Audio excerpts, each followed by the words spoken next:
Good afternoon, and thank you for joining us. It's always a pleasure to welcome Laura Bramnick from TalkRealEstateAZ.com. Laura is a lawyer and a real estate agent and a consumer advocate, and she can help represent people in residential and commercial real estate. Laura holds an active Arizona real estate license. She's been a real estate investor, worked in the mortgage industry, certified instructor with the Arizona Department of Real Estate, and licensed through the State Bar of Arizona as well, specializing in real estate.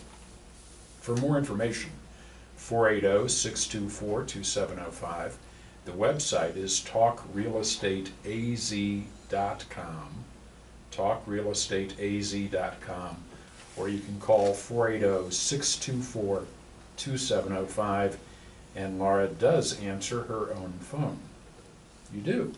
I do. It's funny, somebody called last week who had heard me on the radio, and he was a little bit shocked to find that I had actually was on the phone immediately. Didn't have to go through an assistant.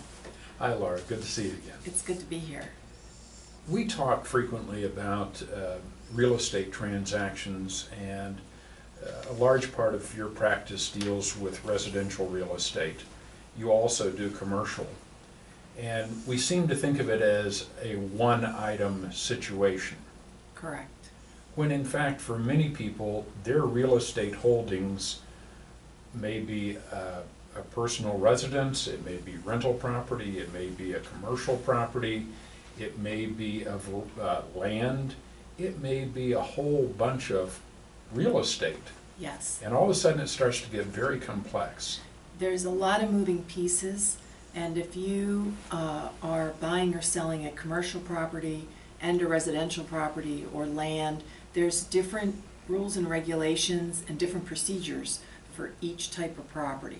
And it can change whether you're in a city or an unincorporated area, or for that matter, out of state. Exactly. Yeah, the people from out of state have the most issues because they're not familiar with our Arizona procedures, and they're not here on the ground to look at the property, to go to the property, to meet the people that may be buying the property, and so they're at a huge disadvantage when it comes to real estate transactions here. And even though the owner of these properties may be considered the coach of this complex real estate portfolio, right, they still need a good quarterback. Yeah, I do offer it to my clients, you know, to do a variety of things that they need. And if I can't do them, I'll find somebody who does. Because it's very difficult, if you're not here, to know who to go to. It may be a tax attorney or a CPA, you know, because when you have real estate here, even though you live in a different state, there's tax issues that are different. Right. And even if you have an estate lawyer there, let's say you've inherited property, oh yeah, then that estate, I do get calls from estate lawyers, and they'll say to me, I can't even do an Arizona deed because I know your deeds are different than our deeds.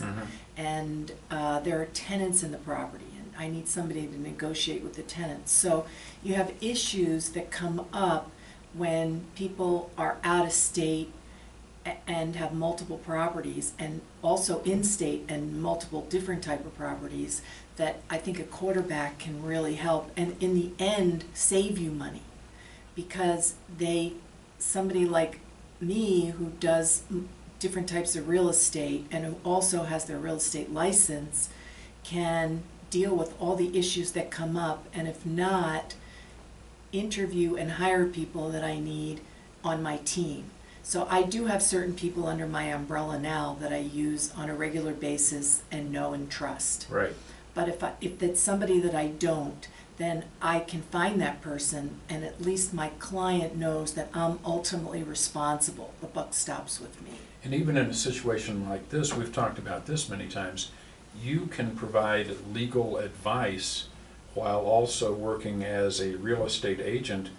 And in many circumstances, it doesn't cost extra to get the legal advice. Correct. Because you're working as the real estate agent. Yeah, if I'm entitled to commission, then I talk to the client about how that works and how, especially if they're the buyer, how I would get paid through the commission, but they would get the same legal advice as if they had paid me directly. And there are just so many instances that I can think of where this comes into play. You mentioned inheritance. With inheritance, there may be multiple properties that are being passed along to beneficiaries. Correct. Not all beneficiaries are necessarily local, maybe none of them. Yes, and the beneficiaries may have different interests in the property, Mhm. and also some of the properties may have mortgages, so they need somebody to deal with lenders, because a lot of times there's not enough money to pay the mortgages till the property's sold, and some of the properties may be underwater, so it may involve a short sale, and as we've talked about before, I do a lot of work with people with distressed property. Sure. There may be tenants in the property, and that is a whole separate issue in terms of if somebody's not here and they're tenants in that property, somebody needs to check on that property. And if the property's vacant, somebody needs to secure the property. And then you may have vacant property with personal property inside. That has a whole different set of issues because people from out of state may not be able to drive here or hire a mover, and the personal property may not be worth moving. What do you do with it? Yeah, so you need somebody to handle all those issues, and that's something that I can do because I consider that part of what representing a client in this situation entails. It may not be legal work, but I have people under my umbrella, people I've worked with, because real estate is more than just the buying and selling of the property. Well, Laura, I have described you as a real estate agent, an attorney, and a consumer advocate. We've got to give you a new title now, quarterback. Quarterback, I like that. All right. Laura Bramnick, quarterback at talkrealestateaz.com. Talkrealestateaz.com. 480-624-2705. 480-624-2705, and yes, she does answer her own phone. Laura Bramnick, always good info. Thank you. Thanks, Sinclair.